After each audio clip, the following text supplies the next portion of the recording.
I'm joined on the line by Senator Rose Conway-Walsh of Sinn Féin. I know that Mary Lou, their president, said the government should bring this culture of concealment and harassment within the HSE to an end once and for all. Thanks for joining us, Rose. Good morning. Good morning, Tommy. What more can we say at this stage other than wait until we get all the stats and the figures, and I suppose then try and I suppose get around our heads the magnitude of this problem, because this is one of probably the biggest scandals ever. It really is. I mean, it brings back the whole situation on Bridget McCall and how they had to fight.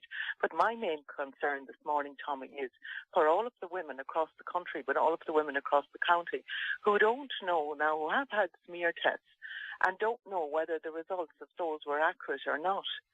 And in trying to ring, and I've been trying since 9 o'clock to ring the helpline, the cervical screening helpline, it rings once and then the line drops. So I can't get through to that. I'm not sure if other women are having more success, because I think women need to do that.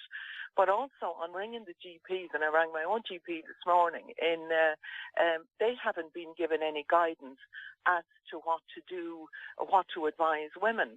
Now, the government said yesterday or over the weekend that women were entitled to repeat smear tests if they had concerns, and that they would be paid for by government.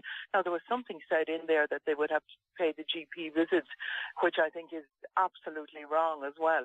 But at this moment in time, women need clear instructions. Not only, now we learned this morning that the number of women who have died are over 12, and I would expect that that would continue to go up.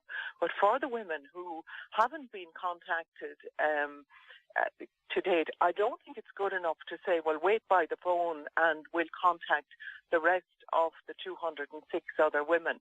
And are there more than 206? These answers need to be pinned down, because there are women who are really, really concerned about their own health this morning and the lack of confidence that they have in the results that they have been given.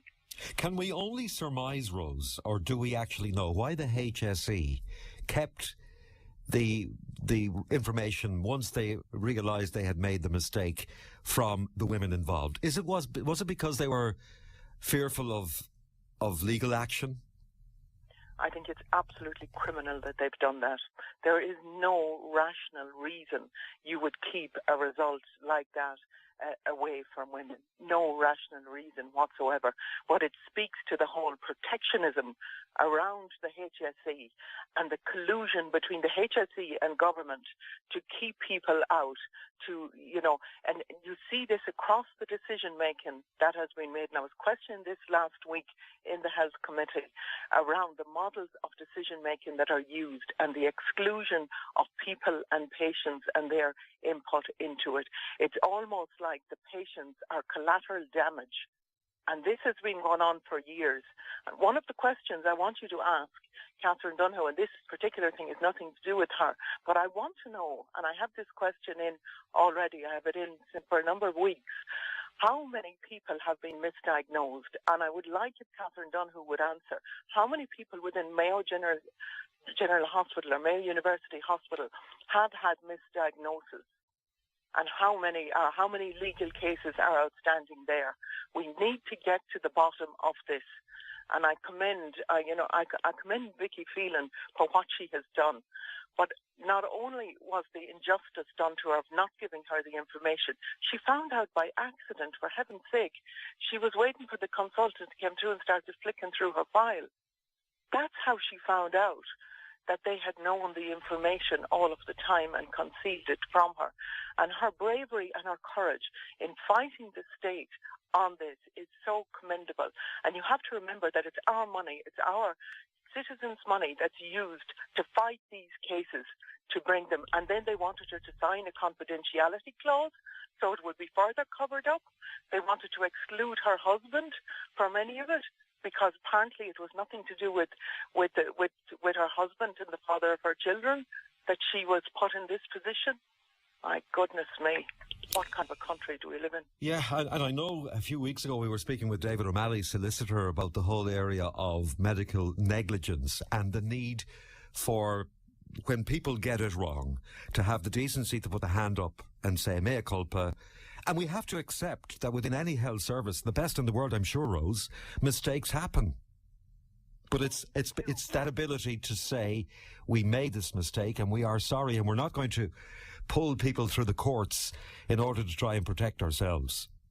No, mistakes happen, and continuously mistakes will happen as the HSE are under pressure. But we have to go back to the decision here that was made to contract out the screening service to an American company who had already very, very dubious history in the assessment of cervical smears. We did that. Fianna Fáil and PDs did that as a government. They made that collective cabinet decision to do that. Now they have to stand over that decision. I know there were dissenting voices at the time that didn't want that to be done. They wanted the screening to be kept within Ireland. You know, these people have all gone away on big pensions. Tommy, I don't want to be political about this because my main and only concern is about women who are really worried and families who are really worried because this scandal has happened. But there are major questions to be answered, and there has to be a statutory inquiry. And aside from that, but immediately, GPs need to know what to do. Women need to know what to do. The cervical helpline needs to be manned properly so that somebody can pick the phone up. Yeah, OK, we're getting a lot of other calls from people who are saying the exact same thing. They're ringing that helpline. It seems to ring once and then stops.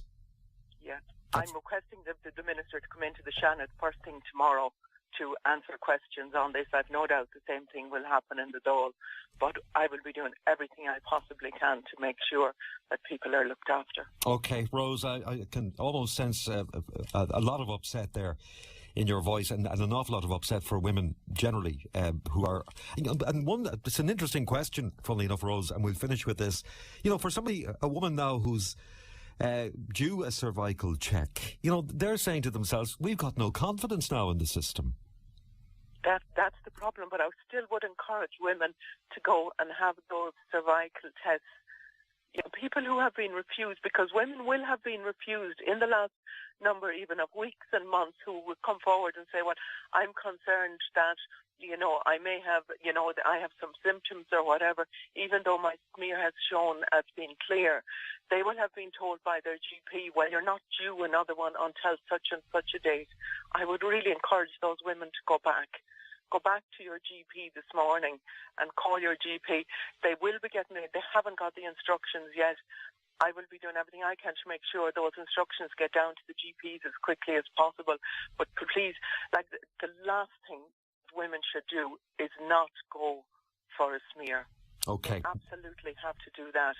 Okay. Make it a priority. All right, Rose, we'll leave it there. Thank you very much for joining us this morning. That's Rose Conway-Walsh, Senator Rose Conway-Walsh.